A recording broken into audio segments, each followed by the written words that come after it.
joy in the things that we really desire.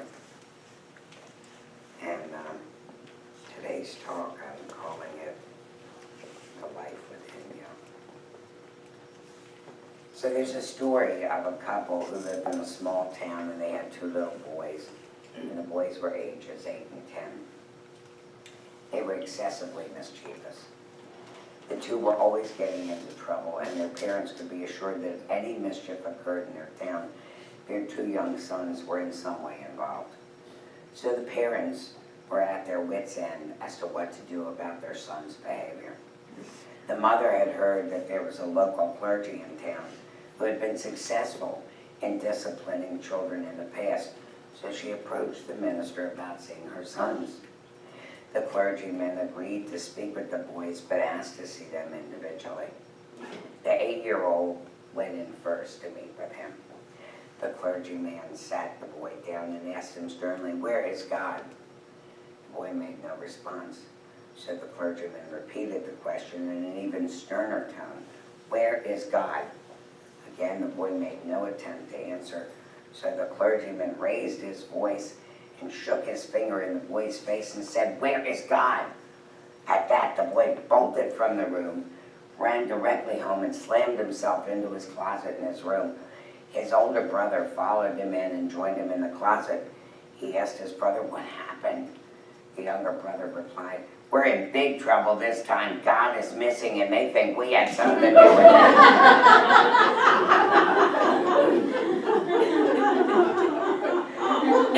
So, it's really wonderful that we don't believe for a minute that God is missing. In fact, we believe exactly the opposite. We believe that God is the source and substance through all that is, and that God and the power is the power in and as all that is, and that God, the creator, as well as the creation of all, is very present.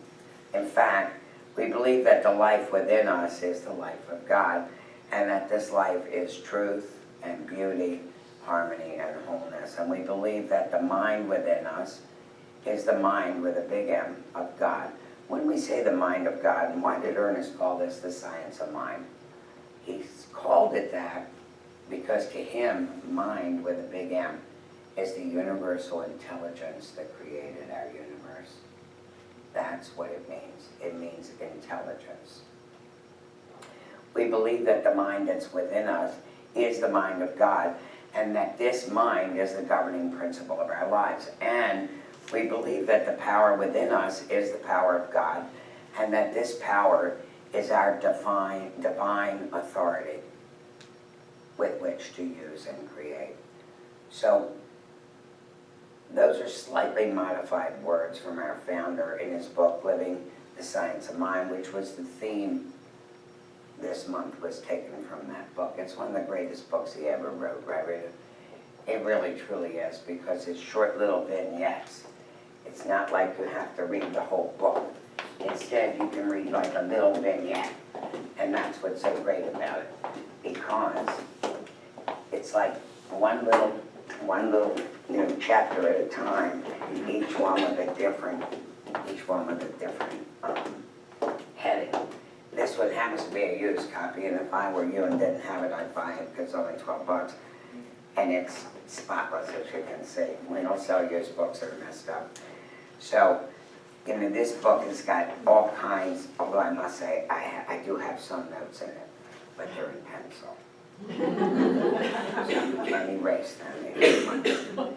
But some of the topics are healing, law, yourself, happiness and fulfillment, supply, and prosperity. So we believe that this life that is us is spirit. We believe that the mind within us is spirit, and we believe that this power is ours to use. I know we can all say yes to those words and we nod in agreement, but that's not enough. Because just to agree with the words doesn't mean we're practicing and embodying the words. So what does it mean to embody them? It means to fully and completely integrate them into our consciousness. Now there's that word, we defined it last week. why I named the Center for Conscious Living instead of the Center for Spiritual Living. Because to me it's all about consciousness. And we know that consciousness is an awareness. And so here's my definition, the totality of our beingness that we bring to the table of our lives. And we said that the totality of our beingness is made up of 8 components. Remember them? Thoughts, feelings, beliefs, attitudes, values, words, actions, and I added the last one last week, reactions. So in order to embody something that is to fully and completely integrate it into our thoughts, feelings, beliefs, values, attitudes, words, actions, and reactions is what we strive to do. So it's when we embody the words, fully and completely integrating them into our beingness, that we become game changers, and that they become game changers for us. They give us a clear and direct roadmap to living a life of peace, fulfillment, and happiness. So I'm going to begin the process of embodying, and we're going to take those words of Ernest Holmes and make them very personal. So I want you to repeat this after me. I'll help you with it. Here's what we're going to say. We're going to say, the life within me is the life of God. And this life, my life, is truth, beauty, harmony, and wholeness. So the life within me is the life of God. The life within me is the life of God. And this life, my life, And this life, my life, is truth, beauty, harmony, and wholeness. is truth, beauty, harmony, and wholeness. But rather than embodying this idea, we often feel like a moldy cabbage safe. A what? Well, you heard me right, a moldy cabbage safe. There was once an ad in the New York Times, see this is how my mind works, for a plastic safe that looked and felt like a moldy head of cabbage. You didn't need a combination or a key to get into it because it had a secret clasp. And it could only be opened for you. If you held it in just the right way, it would split open, so you could hide your stuff in there and slip it into the refrigerator, and somebody would think it was an old moldy head of cabbage. I know you all look at me like I'm crazy, I get it. We can be like that. We can just think like an old moldy cabbage, but really the jewels are in us and the gifts we have. And the life of God, it's all there. We just have to unlock it. So these words help us unlock them. So we're going to do them again. The life within me is the life of God. The life within me is the life of God. And this life, my life, is truth, beauty, harmony, and wholeness. Is truth, beauty, harmony, and wholeness. So I want you to just be with the words for a moment and let them sink in. And what do they mean for you? These aren't just true about the person sitting next to you who you think is so enlightened. This is true about you. So I want you to think about that a minute. So who and how would you be if we embodied these words of truth? Would we think ill thoughts of ourselves anymore? Probably not. Will we put ourselves down anymore? Probably not. Would you think that there's something inherently wrong or bad about you? Probably not. Would you still think you don't deserve a life of peace, happiness, and fulfillment? I don't think so. Rather, you would recognize your greatness, see your uniqueness, celebrate who you are, because who you are is the living God, and you are the truth, beauty, harmony, and wholeness. So say it with me. I am truth, beauty, harmony, and wholeness. So now that we've established who and whose we are, I want to go to the next statement. I shared it earlier, and let's begin embodying it by saying it again. The mind within me is the mind of God. The mind within me is the mind of God. And this mind, my mind, is the governing principle of my life. And this mind, my mind, is the governing principle of my life. You know, we always would joke in this teaching that what's challenging about it is that we're trying to change the only mind we have with the only mind we have. And that's a bit of a challenge. Because it almost requires us to like step back and really be a little more of an observer. And that's tough for us to do. I tried doing that once for months on end. It's very challenging, but it's really what is required. We don't see ourselves the way other people see us. And I don't know if that's good, I don't know if that's bad, it just is. But if we don't recognize what we're doing or saying or how we're acting, we can't change it. And so it's kind of a challenge for us in this teaching to be a little more observant and recognize how we are showing up. So maybe these words in the science of living the science of mind will help clarify. This is on page 119 of the book. Since the mind within, quote, since the mind within you is the mind of God, and since the mind of God not only created everything that has ever existed, but will create everything that's ever going to be, you already have within you the ability to project new ideas, new thoughts, new inventions, and I'll add dreams, hopes, and desires. Therefore, whatsoever ideas you desire when you pray, when you listen to this inner mind, know that you're going to receive them. For you're dealing with that mind, which is the conceiver of all ideas. And when you call upon this mind for an answer to your problem, it at once knows the answer because there is no problem to it. In this way, the answer to every problem already is in the mind which you possess. End quote. Now what I just said.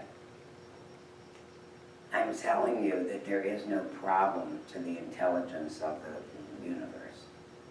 And since that intelligence is within you, there's really no problem for you. That you don't already have the solution and the answer for it. And maybe this is why Jamal's talk this morning resonated with me, because I knew there were pieces of my talk that really aligned with what he was saying. Something else he said was very interesting. He said, get quiet. We're so busy all day, every day. There's so much chitter chatter, mind chatter, busyness, work, family, routines, demands on our time. But we have to make as much time for ourselves as possible, and one of the things we have to do is get quiet. Because otherwise we forget that there is an abundant flow within us, bringing forth ideas, information, solutions, really unfolding synchronistic opportunities for us. But if we're so busy, we don't notice it. So if you really believe these words, you'd be someone who trusted yourself, wouldn't you? You'd be someone who knew that your dreams and your hopes and desires are readily available to you. You'd be the person who knew that no matter what issues you're facing, there is a mind with a big M, bigger than that. Here's what we do now. We know that whatever happens in this realm is temporary. It's not permanent. So whatever's showing up, it's going to move through and pass on. We have to remember that the only thing that's permanent is truth. Mary Morrissey often says, don't bring your big problems to God. Rather, bring your big God to your problems. But really, in the mind with a big M, which is our mind, there are no problems to which there isn't already a solution. So who would we really be if we embodied this idea? How about starting to be that person right now?